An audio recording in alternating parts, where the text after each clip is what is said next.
কোরবানির পশুর চামড়া সংগ্রহ ও মজুতে প্রস্তুতি নিচ্ছেন বগুড়ার ব্যবসায়ীরা। তবে দীর্ঘদিনের বকেয়া না পাওয়া, পাশাপাশি লবণ ও শ্রমিকের মজুরি বাড়ায় এবার চামড়া সংগ্রহ নিয়ে দুশ্চিন্তায় ব্যবসায়ীরা। তারা বলছেন, সংকট সমাধানে প্রয়োজন সরকারি ঋণ সুবিধা। বান্ডেল থাকলে প্রতি সেনমানিতে টাকা বাঁচবে।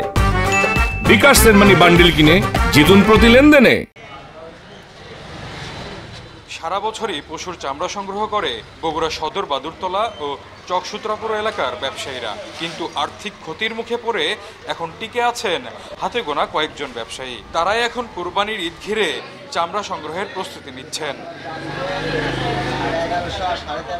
প্রতি বছর ট্যানারি মালিকরা পাইকারি ব্যবসায়ীদের বকেয়া পরিশোধের পাশাপাশি চামড়া কেনার জন্য আগাম পুঁজিও দিতেন, কিন্তু এবার মাঠের ব্যবসায়ীদের এখনো খোঁজ নেননি তারা। পরিবহন ও সংরক্ষণ খরচ বেড়ে যাওয়ায় সরকারি মূল্যে চামড়া কেনা নিয়ে শঙ্কায় তারা। 8-10 বছর হলে ব্যবসা বলতে কিছু নাই, টাকা পয়সা সব কোম্পানিরা নিয়ে গেছে। ইটালি, জার্মানি, ফ্রান্স এরা চামড়া নিচ্ছিল, এরা যদি নেয় তাহলে আবার আগের মতো 2200, 2400, 3000 বেচা কেনা হবে।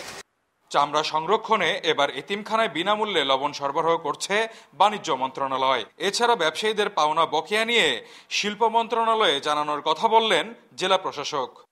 যারা চামড়ার ব্যবসায়ী, তারা যে ট্যানারিতে চামড়াগুলা ডেলিভারি দেয়, তাদের অনেক দিনের বকেয়া বিল ছিল। এটি আমার সাথে তারা বলেছে, আমরা এদের সাথে নিয়ে মিটিং করেছিলাম।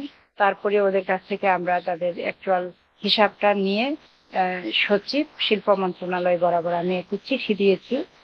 বগুড়ায় একসময় চামড়া ব্যবসায়ী ছিলেন অন্তত 30 জন। লোকসানের মুখে তাদের অধিকাংশই বেছে নিয়েছে অন্য পেশা। জজিফ হোসেন, ইন্ডিপেন্ডেন্ট নিউজ, বগুড়া।